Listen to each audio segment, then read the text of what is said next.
Hi, in this video, I will be doing a technical breakdown on my tool and also showcasing the abilities of this tool.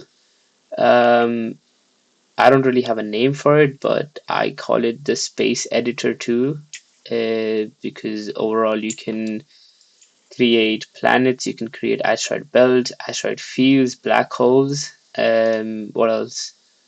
Galaxies, there's lighting specific to space and skyboxes and suns and stars and other stuff that you can create using my tool. It's all PCG. Everything is everything can be modified using the details panel here. So if you click on, let's say, the BP underscore planet parent, which is the planet blueprint, you can control not only the liquid of the planet but also the textures here, the textures there, the two textures, primary, secondary. You can control the rings, you can control the clouds, atmosphere. So overall, what this tool does is instead of trying to create different assets for different planets, different asteroid belts, here you can just select something and control it, and then just make a copy of it. So effectively, it reduces time, and then everything is open here, so a designer can just come in and then change anything accordingly. Anyways, I will start with the technical breakdown. First, we'll go to the asteroid belt region. All right, so this is the one. All right, the asteroid belt region, I'll make it bigger so it's easier for us to follow, is effectively just a spline in a blueprint, and it generates asteroids on the spline. I think the speed is a bit too high. There you go, that's better. Uh, so you can make it into a circle, and then you can have a planet in the middle. So you can have rocks forming around the planet. So the way this works is it uses a PCG asteroid belt. This is the main bit. I'll bring it here. The way this works, it gets spline data. So this is the spline we are using, and it has a tag on it. It has a right. This one has a tag. If I'm not wrong, there you go. It has an asteroid belt tag on it, which is being checked here. And then if it overlaps with the PCG volume, it uses a spline sampler to effectively create nodes on it. We can check. There you go. And then what we can do is we can use transform points to start randomizing those points. And then we can use self pruning to clear some of the points so that we don't have overlappings. We can add a bit of attribute noise so we can control the density. And then finally, we use a static mesh spawner to just spawn the rocks. I am using the same. What's wrong with the lighting? There you go. I'm using the same static mesh. I'm using one single static mesh to spawn about thousands of them. But because they're all random, they look different to each other, including the scale and everything. So the way this works, the way you can, so the whole tool here is the fact that you can control this by just clicking on the asteroid belt region, and you can control everything from the details panel here. For example, this won't work yet, but yeah, I can increase the seed. So this, it can change the way it looks. I can increase or decrease the number of asteroids I want. So I want about less asteroid. I want it to be less dense. There you go, less asteroids. I want it more dense, 3000. There you go. So more asteroids are being formed. I think the asteroid is a bit too small. I want to increase the size. So we can increase the size to, let's say, 4. There you go. Um, I feel they're a bit too dense, so I can decrease the density so they can get rid of the smaller ones. So we have the larger ones, and we can also change the offset. I think they're a bit too not spread out. I want to spread them out more. So we can use the X and Y. Let's see what the X and Y are. There you go. So the X and Y, the C is up. So I want to increase the x and y to, let's say, negative 1000 maybe. There you go. And then we can also increase by 1000. Perfect. They actually look a bit more like asteroid belts now. So yeah, and the whole point is you can just copy one of these, paste here, and if you change, let's say if you change the scale here to, I'll make it 1, so very tiny, it won't affect the other one. So you can pretty much have as many asteroid belts you want, and they don't mess with each other because of the fact that they're all blueprints and everything is stored here. So the way I do that is by having user graph parameters exposed. So I have number of asteroids connected here, offset, scale, um, there's density. So uh, everything is being passed on using a graph parameters. And then in my blueprint, what I'm doing is I am adding a PCG node to this blueprint, and then effectively in the construction script, I am checking if this is overlapping with a box collision, and then if it is, then I'm forcing the graph instance to just set float parameters by scale minimum. So for example, scale minimum is here. I need to have it perfectly copied, or else I might have issues. And then I'm using a variable here and passing it there. This variable is instance editable. That means that I can control it here, which is perfect for me. So yeah, this is how pretty much all of the tools also work, by using graph parameters, or let's say in VFX user parameters, or in material parameters. I can effectively pass those to the blueprint and then create variables out of it which can control it in the construction script, so that I can see stuff happening engine time, real time, and editor time. Because normally I would have to play to see the changes, but here I can see all the changes happening in front of me.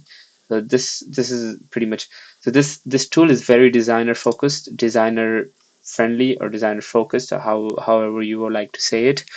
It's for designers to create and populate worlds quick time, but all the control is given to them here. Less randomization, more control.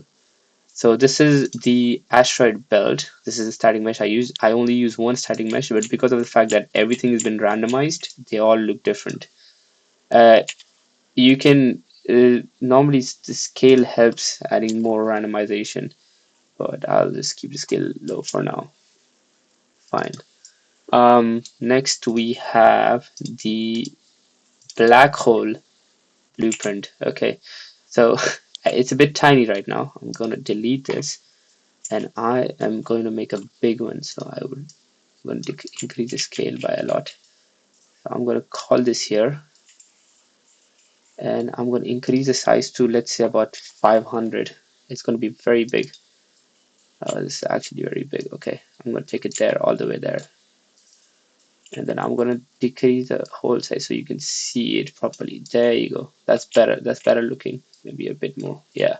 So this is how the black hole looks like. It looks pretty good. It looks pretty realistic, but you can always control. So anyways, the way the black hole works is it has a black hole parent material. I'm going to open that. So this is the black hole instance material, and this is the parent. It's very complicated. I have used this code here, which takes the screen position, the camera position, the actor position, the camera vector, time. Screen resolution is also important, because screen resolution affects how many rings are around here. The reason why we are taking camera vector, actor position, camera position, and screen position is because of the fact that the black hole is, it's hard to explain. The black hole moves the way the camera moves. It's like a real black hole, right? I mean, light bends around it because of the fact that the gravity is so sheer. It's absurd, but yeah, this is pretty much trying to copy how a real black hole works without the gravity part. Yeah, it just uses material special ways to do it. It has color, it has screen resolution, quality steps. So these are all the parameters that we can control in order to control a black hole. Maybe the color, maybe increase the steps, maybe decrease the Doppler here and add it here. So yeah, a lot of parameters, so a lot of control given to us, and these all can be these all are parameters which, if I make a material instance of this, I can control them right here. But the issue with this system is if I want to have 5 or 6 black holes, I need to every single time make a new material instance, add it to the black hole, new material instance, add it to the black hole. By making this material, by making a blueprint out of this, which is what I have done, I'll get into it. I am effectively removing the part where I have to keep on making material instances on and on. So this is my black hole material. Like I said, we don't touch that at all. What we do play with is with the black hole material instance, which is here, which is pretty good. Now, in the black hole blueprint class, though, I have a sphere which has the material on it, and then what I'm doing is I am using the power of just set scalar parameter value on materials. Unreal allows to do that, and then what I'm doing is I'll just open the material instance. So for example, there is black hole size. So I'm taking black hole size display name, and then I am making a variable which is instance editable, and then yeah, pretty much I can control anything in the details panel itself, just like the asteroid belt. So I can decrease the size, I can increase the size, I can increase the emission intensity a bit too high. I'll just keep it right there. I can increase the event horizon size. This was good. I think I want the discolor to be red. So this is red, green, blue. So maybe let's say 0 and a 1. Huh, red looks pretty nice. Ring intensity. This is increase the ring intensity. That's all good. Ring radius. I think the ring radius is only 1 to 5. Yeah, it is 1 to 5. 5 looks good. Ring speed. This is important. So this increases the ring speed. I think maybe a value of 0.2 is pretty good. You can see it moving a bit, slight bit. So it looks like it's going, there's some activity going on there. This is Doppler intensity. So this can, it's just better to show you. So the Doppler is a physics term to show that a light kind of bends around the around the part where it touches the ring and the hole. So you can, in the negative it goes on the left, on positive it goes on the right. I like to keep it what it is. Ring emission is just increasing the emission of the ring itself. Ring intensity fall off is yeah, like the word says. Ring amount, I can increase the amount of rings I want, I can decrease the amount of rings I want. It also looks pretty good, but it loses the quality it had. In the middle it looks pretty five decent. And this is miscellaneous, so these are stuff that don't really affect a lot, or it affects too much such a way that yeah. So I would not touch these values, but yeah, this is how it works. The black hole material is quite complicated. I won't get into it, but effectively it uses pretty much everything from screen resolutions to active positions, and has a very complicated Python code to it, and then yada yada, and then boom, we have a black hole material here. So yeah, this is the black hole material, the technical breakdown of the black hole material. Fun fact, you can just copy paste this, and then if I want this to be smaller, I can just decrease the size of this one, and I can make this, let's say, yellow. Yellow is a pretty nice color.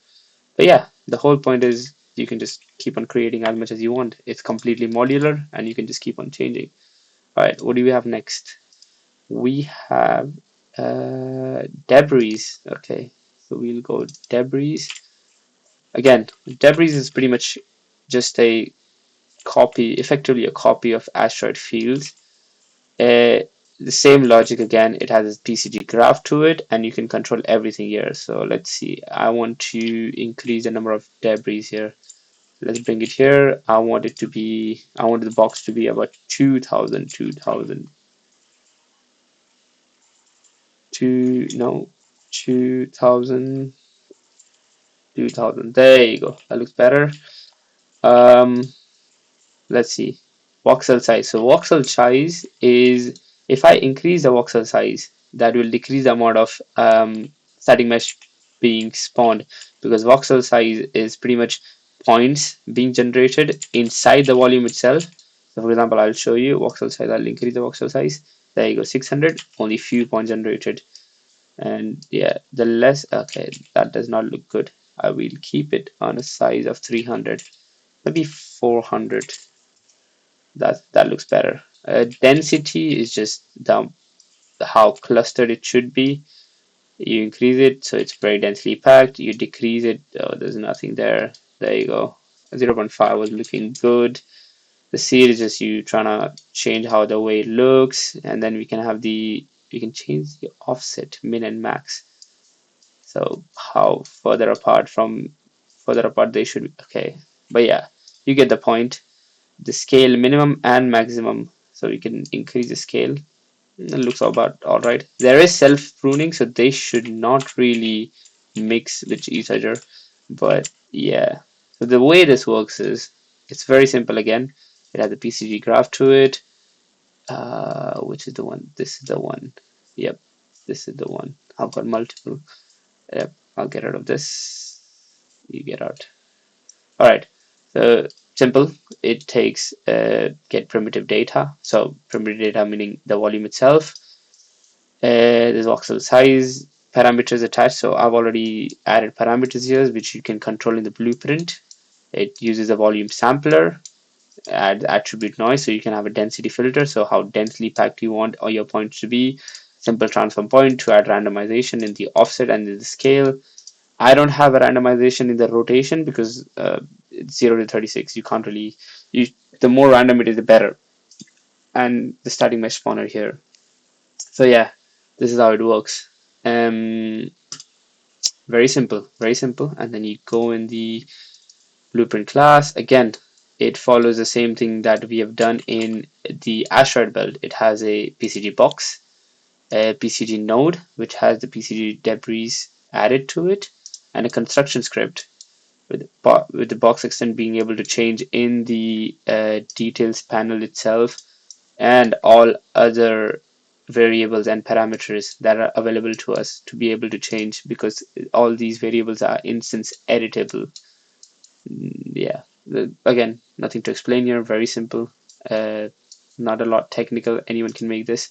The tool part comes here again with the fact that I can easily reproduce it, change the size, and maybe increase the voxel size, anything. Again, these are two separate entities because of the fact that they are different blueprints, not different graphs.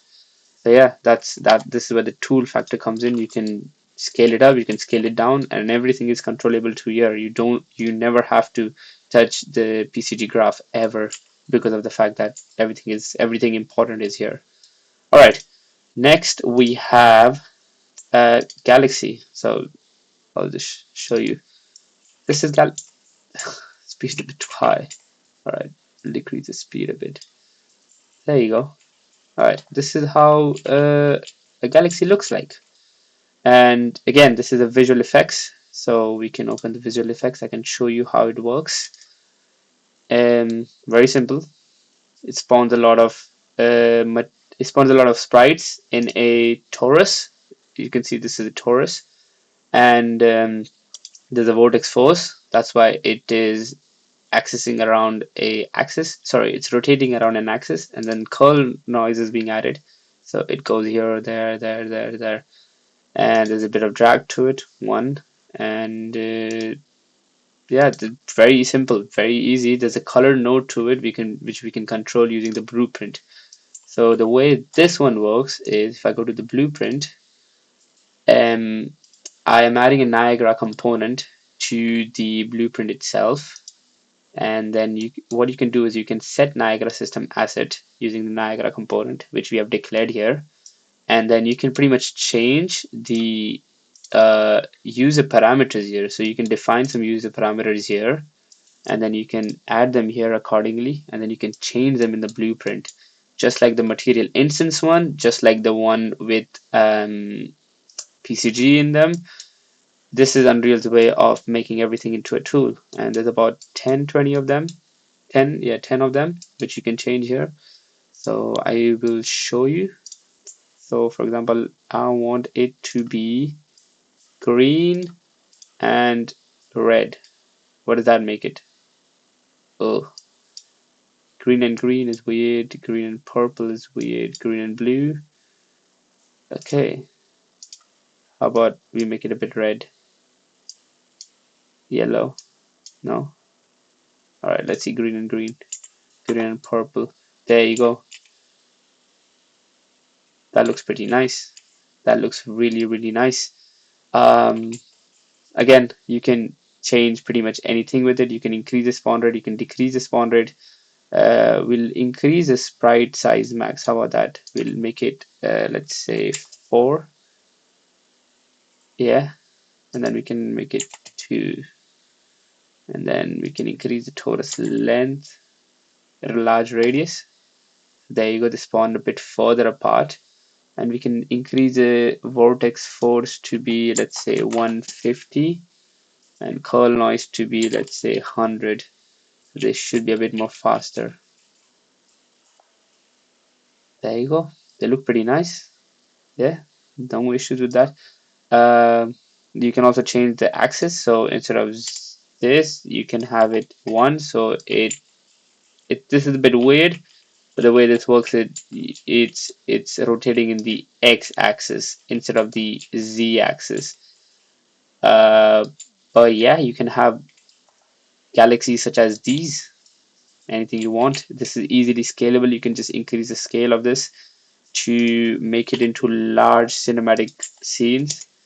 Anything you want. And there is an extra bonus feature of using this blueprint is the fact that I have also created one where it works completely fine with the disk.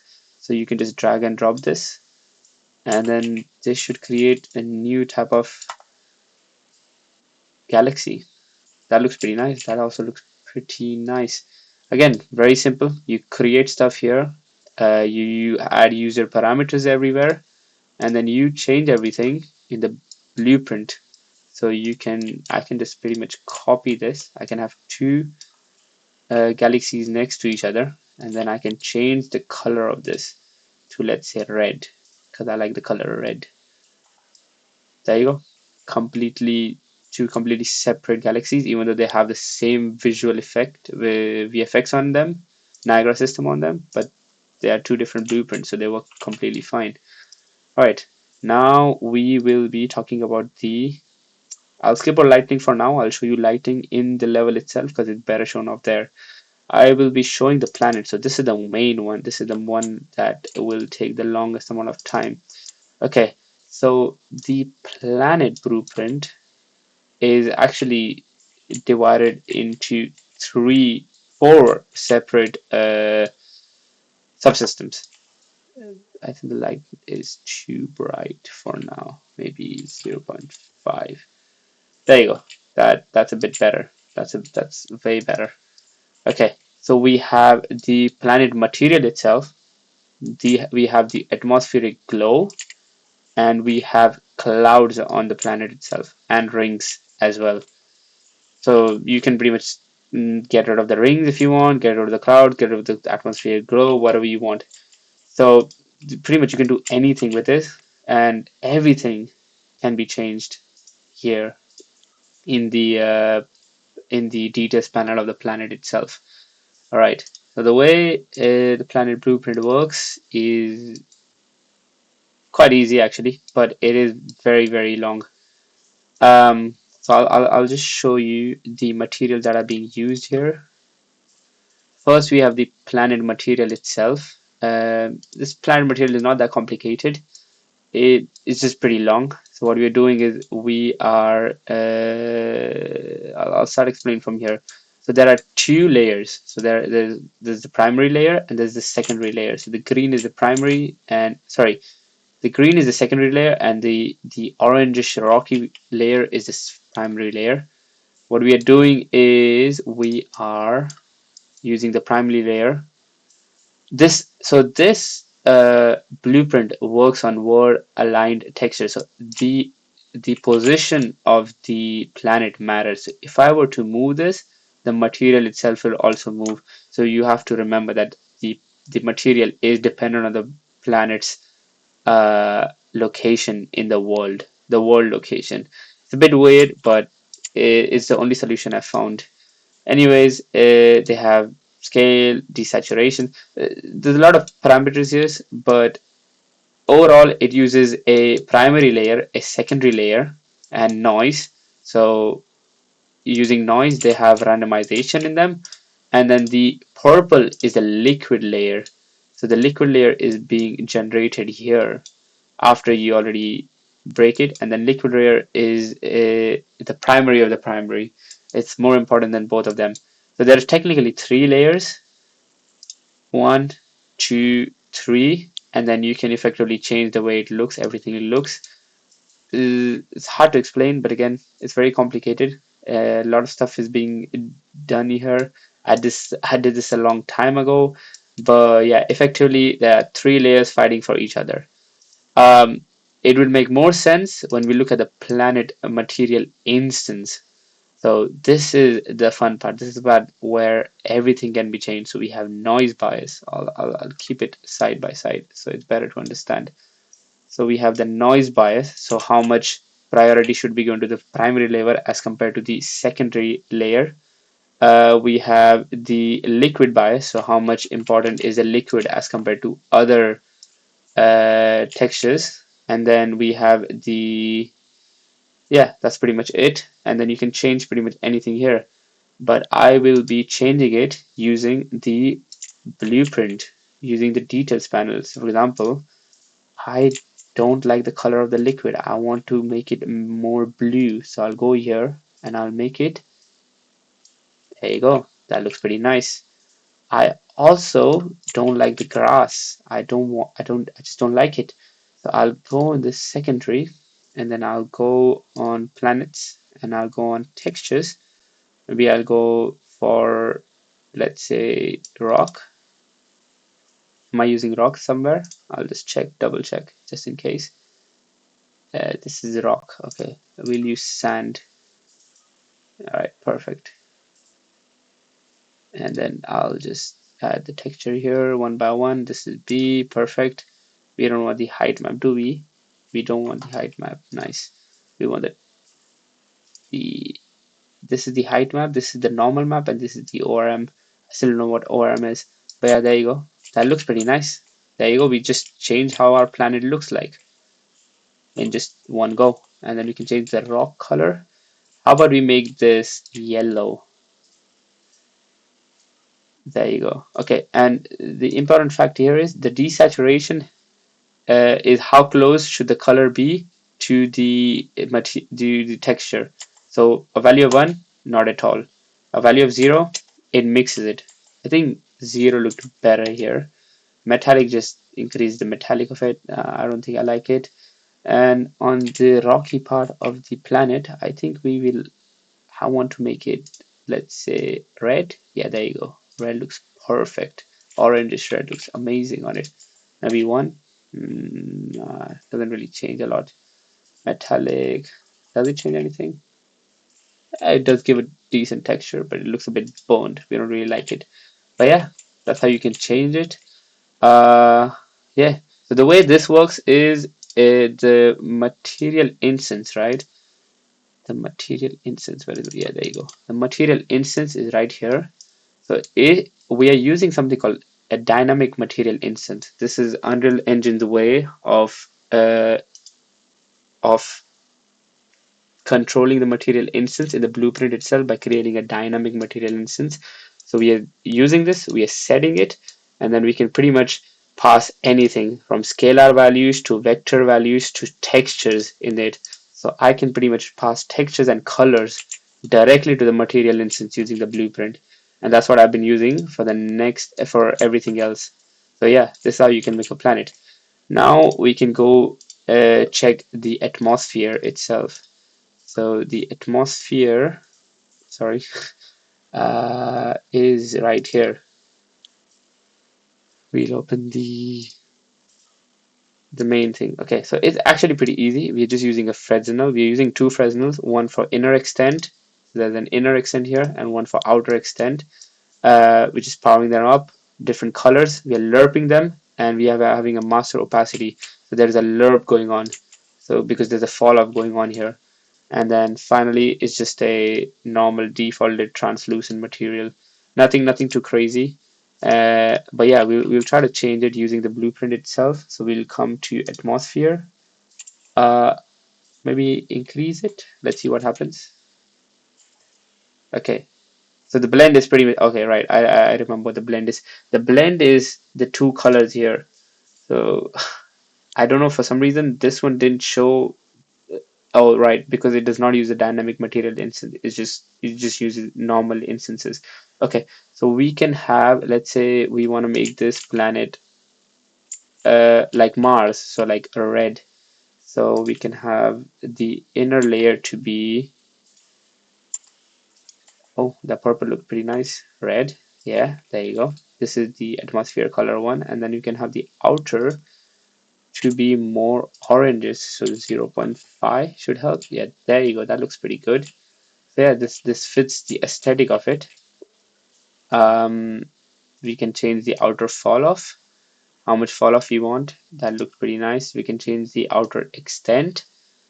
That's also, everything was pretty fine. Inner fall off, I'll increase it a bit. I want it to be a bit more brighter, so it looks pretty nice. Inner extent is, this one's pretty look good, and then atmosphere blend. So what color it should give more priority? I think red looks pretty good, so I'll go with more red. And yeah, this is how you can add an spirit a atmosphere to the planet. Looks pretty good. Um, One thing I can show you is we can uncle in the material itself, we can change the way the body moves. So for example, if I don't like the way the liquid is here, I can change the liquid offset to be right here or there. So we can effectively change where the liquid should go or not. There's multiple ways you can do it. I can change the way the body primary is at. So I can change the offset. I cannot. Alright, I cannot. My bad. But yeah, you can change the scale. You can change the offset. You can change everything. Contrast. So we can make it less liquid, more liquid. Uh, Anything is fine. Alright, there's the offset. Oh, this is the speed. So we have a bit of ripple as well here. But yeah, there's loads of stuff to do. Again, I'm running out of time, so I need to really start picking up the pace. Uh, Another thing we can do is add rings to it. There's already rings on it. Again, I'll just show you the material quite quickly. This is the ring. This is the ring material. Nothing fancy. I'll just show you here.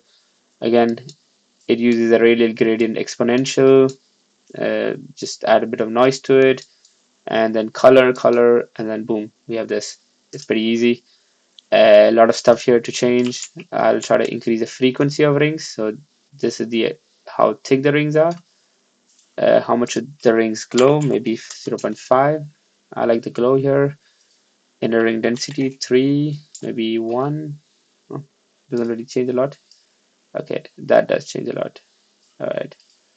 Intensity, we can make it very bright. All right, let's have it more bright. And sparsity is, it's not changing anything. Outer ring S. Okay, yeah, you get the point. We can change the offset. I'll keep the offset right here. That looks good. And I want to change the color. I want the inner to be reddish while the outer to be orangish. So we will add reddish and the outer to be orangish. There you go. That looks pretty good. And finally, we have clouds. And I'll show you the cloud material quick time. This is the cloud material, and this is the stuff here. Again, not that complicated. Local position, distortion scale, noise scale.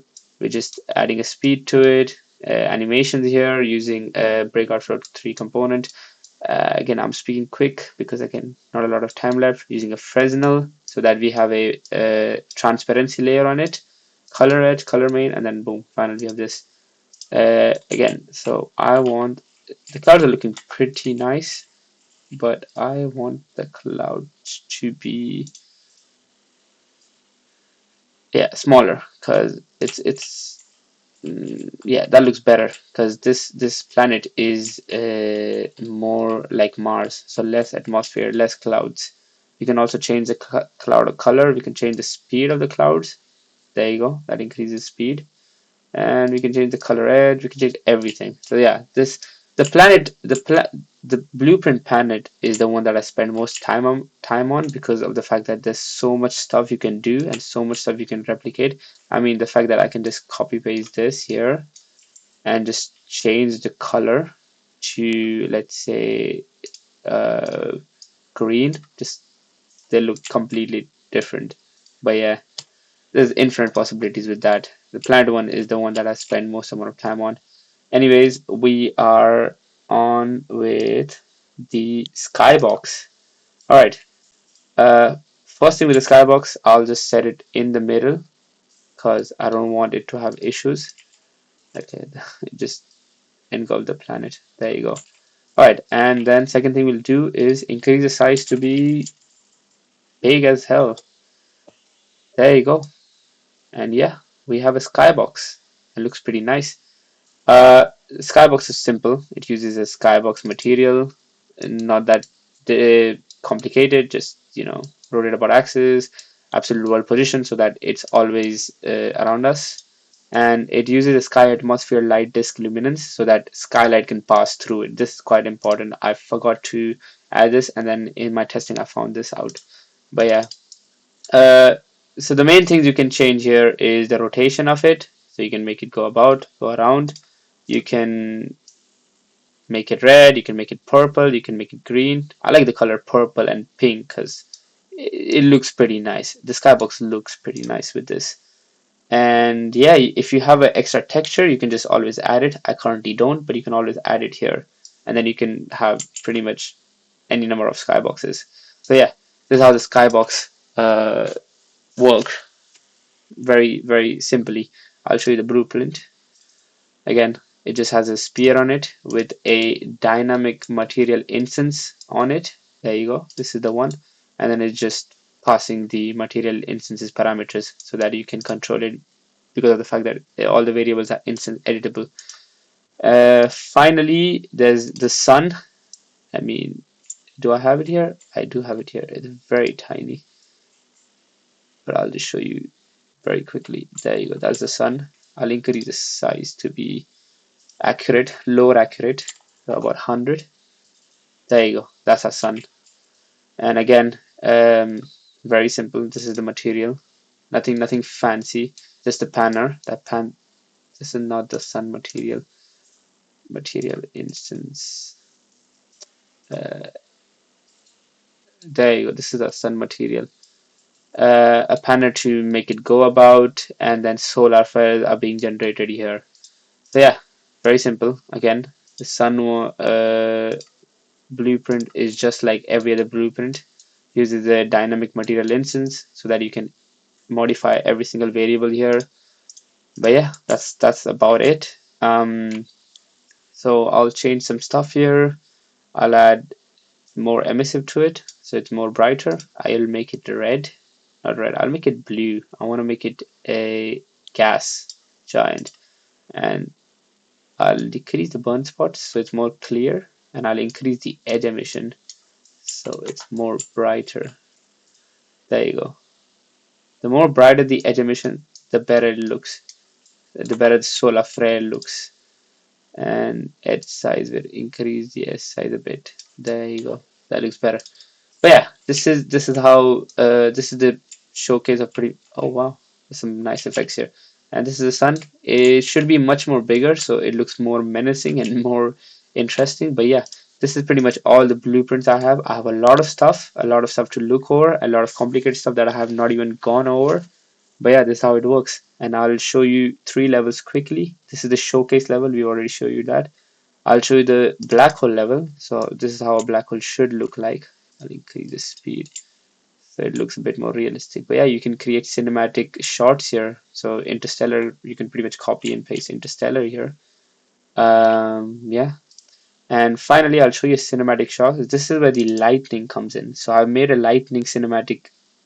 I've made a blueprint which has cinematic lighting in it. It's very simple, nothing complicated. It has a sky atmosphere and direction light to it, which I've changed accordingly so that you don't have to do a lot of stuff. So this is the level cinematic showcase. But yeah, this is how a level would look if you add the level cinematic. This is the BP lightning. There you go. This is so what it does is it uses sky atmosphere in such a way that